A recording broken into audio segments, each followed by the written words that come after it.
They say that some nightmares are continuous. Or at least,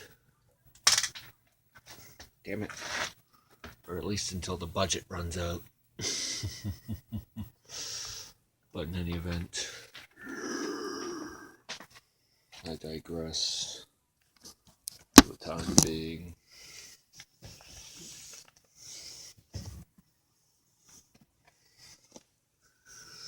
For tonight.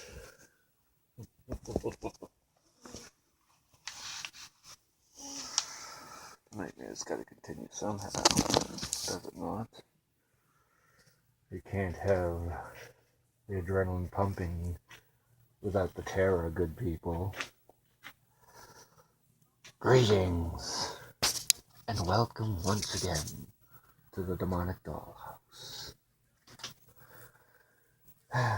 Tonight, we look at probably Freddy Krueger's, well, one of his better films, actually. I know I probably said that about maybe the first two, but actually this is probably pretty close to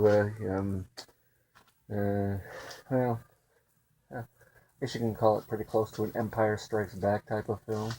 You know how everyone said that Empire Strikes Back is probably the greatest Star Wars movie ever made, and then after that it was like, depending on who you ask, it's probably downhill. This was one of his actually really good ones. In terms of, hi Jasmine. In terms of horror, this was a little darker, to say the least.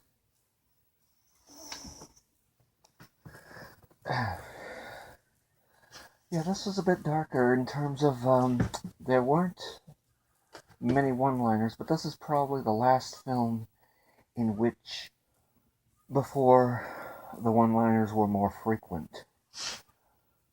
There's a few of them in this one, but not as many as like part 4 or 5 and so on. Basically, you've got Nightmare on Elm Street 3, The Dream Warriors. In Nightmare on Elm Street 3, you've got two doctors, Lawrence Fishburne's probably first appearance, or probably one of them anyway, Patricia Arquette's first appearance in the movie, I believe, and Heather Langenkamp returning as Nancy Thompson. Now, for those of you that are familiar with the first one, Nancy was the protagonist in the first movie. Hence, she's going to be probably the biggest enemy Freddy Krueger fights. She's now a psychologist. She goes to, I believe it was called Weston Hills Hospital or something like that. It was like basically a mental institute for teens. She goes there. She's a psychologist. She's trying to help this one other doctor who at first doesn't believe her and then does. And she basically is going to combat Freddy in the dream world with the help of the other kids. Patricia Arquette, of course, plays Kristen. Yeah, so let's see. She's, for those of you that might have seen part 4, I'm not going to give away any spoilers on that one, but suppose I like the original Kristen. Actually, I'm not really sure. Yeah, Tuesday Night wasn't bad either. She was a pretty good actress in part 4. But anyway, I'm kind of losing track there for a moment. Basically, back to the film.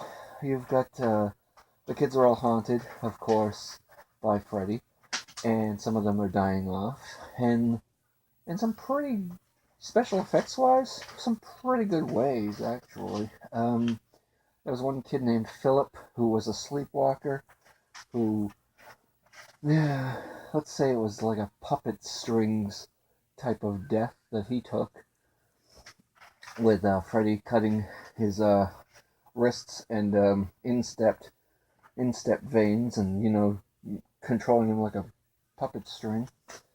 That was a bit gory. There was another girl, Jennifer. She goes through the TV, of course, head first. Wasn't very gory, but had a decent one-liner. You know, the "Welcome to Primetime" bitch part. So that wasn't bad. But there are other characters who are just. It's. I don't want to say they're extras, but they don't really last long, of course. Oh, and John Saxon, of course, makes a special appearance as, of course, Nancy's father, the police. I think it was like a police chief at in the first one, or police captain. Yeah, in this one he's pretty much just I don't know what happened to him. I guess he like slipped into a depression maybe, and drinks a lot, and then basically I think probably quit the force. And in this one he basically tries to help her out by going to the junkyard where Freddy's bones are buried. And in this one, there's a good, kind of a good green screen skeleton part that made me think a little bit of something like you'd actually see in sort of a grindhouse movie. So this is probably, it's got a grindhouse moment here and there.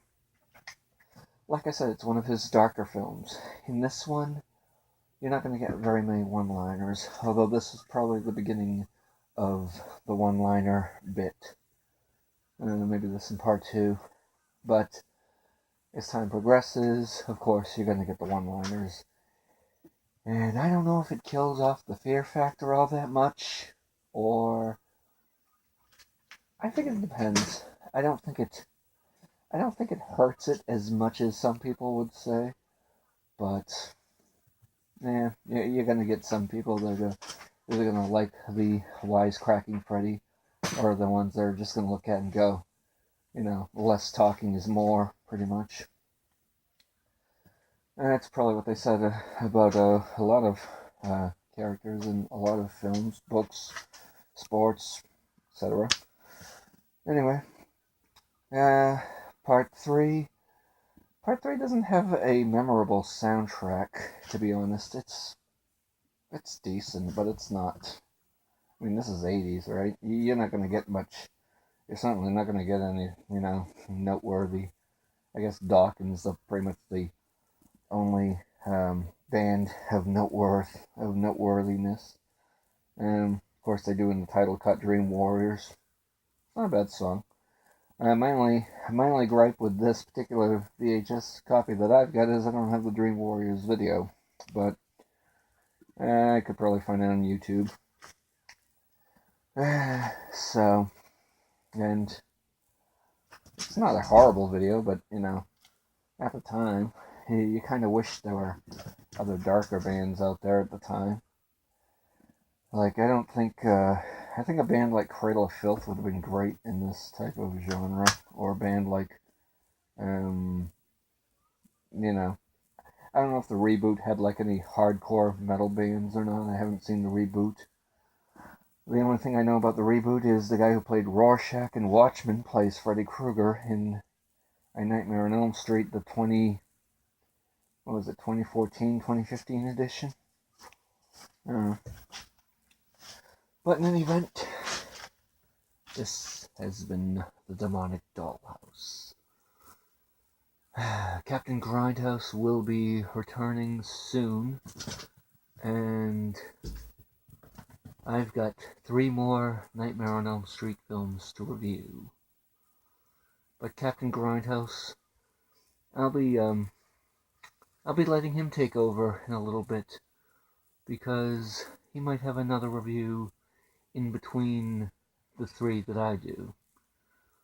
So, until next time, try and appreciate the light a little more, if you must.